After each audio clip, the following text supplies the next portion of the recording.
Hello friends, ह्या व्हिडिओमध्ये beautiful एरेगॅनी slew तुम्हाला दाखवणार आहे। खूप छान डिझाईन होणार आहे, सोपी पद्धत आहे। चला तर मग लगेचच व्हिडिओला सुरुवात करूया।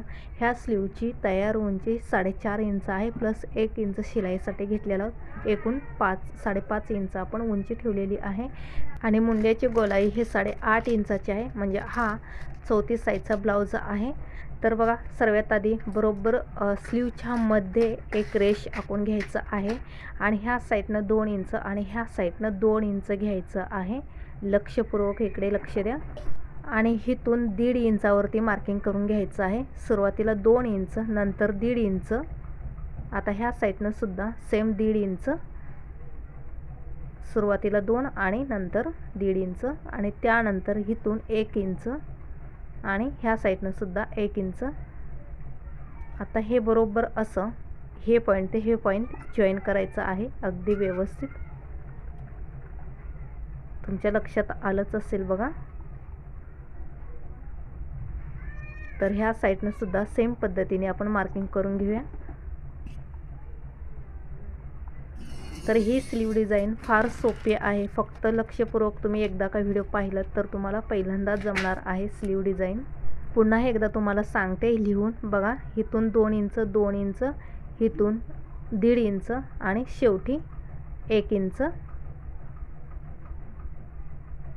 तर बघा, इथं चुकून 1.5 इंच लिहिलं होतं, तर इथून 1.5 इंच आणि इथे 1 इंच, त्यानंतर इथं सुद्धा 1.5 इंच आणि ह्या साईडला सुद्धा 1 इंच।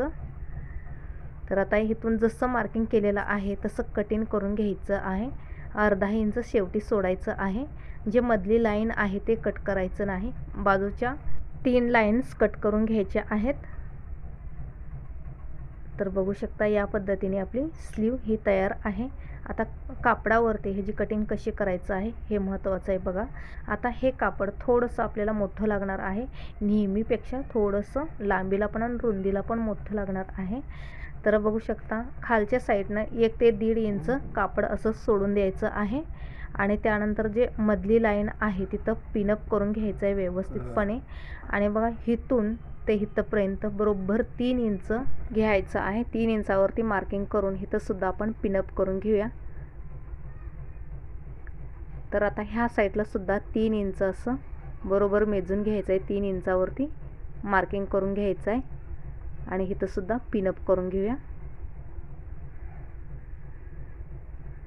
आता बघा, ह्या बाजूला सुद्धा 3 इंच मार्किंग करून घ्यायचं आहे आणि इथं सुद्धा पिनअप करून घ्यायचं आहे।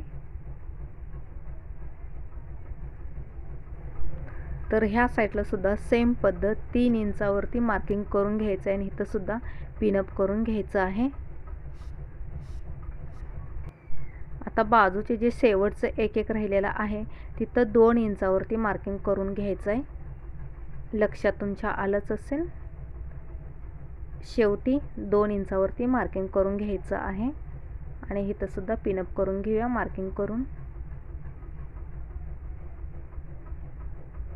परफेक्ट। आता जसं आहे तसं मार्किंग करून घ्यायचं आहे आतल्या गोल साईडला व्यवस्थितपणे, कारण आपण बाहीमध्ये आधीच वाढ केलेला आहे, कापडावरती वाढ करायची गरज नाही। फक्त साईडला बघा, जसं मी खडूनी मार्किंग करून दाखवते त्या साईडला जास्तीचं मार्किंग ठेवायचं आहे, 1, 1.5, 2 इंचापर्यंत ठेवायचं आहे। जसं की आपण पप बाहीला जास्तीचं जे मार्किंग ठेवतो त्याप्रमाणेच। तर बघू शकता, मार्किंगनुसार इथं कटिंग करून घेऊया।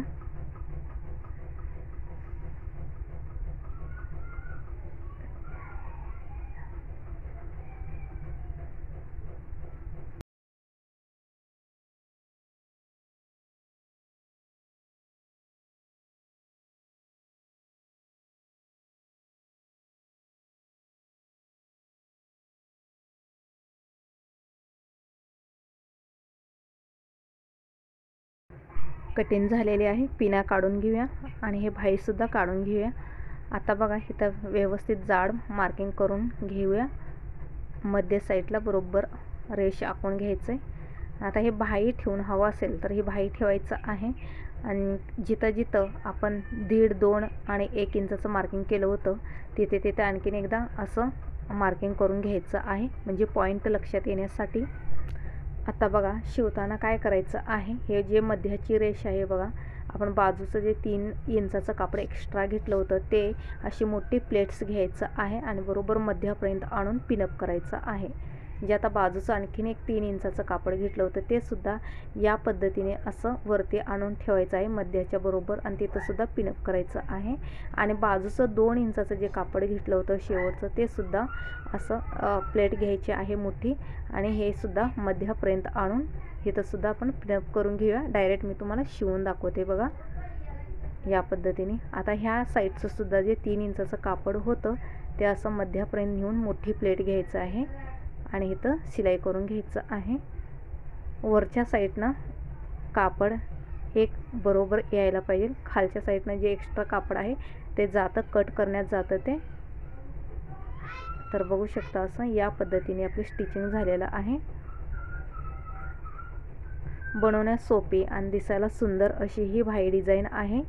तर बघू शकता या ठिकाणी बाही तयार आहे. आता जे पेपर बाही कटिंग आहे ते ह्यावरती व्यवस्थितपणे ठेवून घेऊया आणि आहे तसं मार्किंग करून घेऊया. तर ही स्लीव डिझाईन ब्लाऊज बाहीमध्ये किंवा ड्रेस बाहीमध्ये खूप सुंदर दिसते. मार्किंगनुसार आता इथे कटिंग करून घेऊया. जास्तीचं कापड कट करून टाकायचं आहे. तर आता जे साडीचं काठ होतं ते आपण इथं जॉईन करत आहोत. ह्या साडीचं काठ फार मोठं होतं पण नाजूक असा काठ लावायचा होता स्लीवला, त्यामुळे मी त्यातलं अगदी 2 इंचाचंच काठ कट करून घेतलेला आहे. आता काठ जो आहे तो जॉईंट करून झालेला आहे. मध्ये छोटे छोटे कट्स देऊन घेऊया जेणेकरून ही काठ पलटताना व्यवस्थित पलटेल. आता वरती बघा अर्धा इंच एवढं असं दुमडून, म्हणजे अर्धा ते पाऊण इंचाची पट्टी दिसेल एवढं असं दुमडून शिलाई करून घ्यायचं आहे. परफेक्ट बघू शकता झटकापट ही डिझाईन तयार झालेली आहे. शिवण्यास सोपी आहे. आता जिथं आपण प्लेट्स घेऊन शिवलेल्या आहेत खालच्या बाजूने बघा इथे तुम्ही छोटासा असा टोनसुद्धा लावू शकता आवडीप्रमाणाने. तर ही डिझाईन तुम्हाला कशी वाटली नक्की मला कमेंट्स करून सांगायला विसरू नका. व्हिडिओ आवडत असेल लाईक शेअर सबस्क्राईब जरूर करा. थँक्यू.